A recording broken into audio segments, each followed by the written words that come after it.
জীবন কখনোই একরাঙা হয় না। এটি সুখে দুঃখে হাসি কান্নার মিশ্রণে তৈরি। তবুও এমন অনেক সময় আসে যখন মনে হয় সব কিছু শেষ।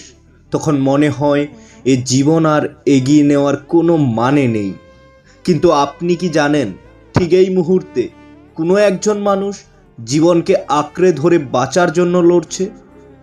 আপনি হয়তো ভাবছেন, আমার কষ্টটা খুব বড়, কেউ আমায় বুঝতে পারছে না।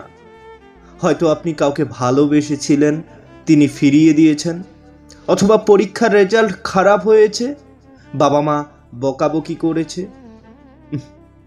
কিন্তু এগুলো কি সত্যি আপনার জীবন শেষ হওয়ার কারণ হতে পারে? চিন্তা করুন, আপনি কি জানেন এই মুহূর্তে কোনো এক হাসপাতালের বেডে কেউ মৃত্যুর মুখ থেকে বাঁচার জন্য চেষ্টা করছে, কেউ দারিদ্রতার মধ্যে থেকেও প্রতিদিন ঘাম ঝরিয়ে তার পরিবারকে বাঁচিয়ে রাখছে। আর আপনি তো এখনো জীবনের আসল রূপটাই দেখেননি। আপনি জীবনের শুধু একটি ছোট্ট অধ্যায় পার করেছেন। এই ছোট্ট অধ্যায়ের জন্য পুরো বইটাকে পুড়ে ফেলবেন না। জীবন মানেই পরিবর্তন। রাতের অন্ধকারের পর যেমন দিন আসে, দুঃখের পর তেমনি সুখ আসে।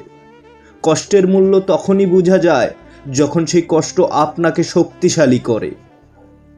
জীবন খুব ছোট, তবুও এই ছোট্ট সময়টাকে অসীম সম্ভাবনায় ভরিয়ে তোলা যায়। জীবন এক মহাসমুদ্র, যেখানে খুঁজে পেতে হয় সুখের মুক্ত।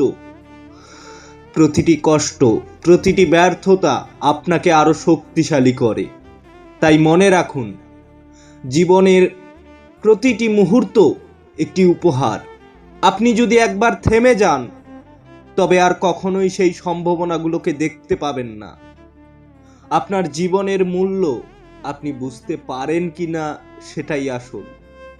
কষ্টের মাঝেও বেঁচে থাকার শক্তি খুঁজুন। জীবনকে ভালোবাসুন। আপনি গুরুত্বপূর্ণ, আপনি অমূল্য।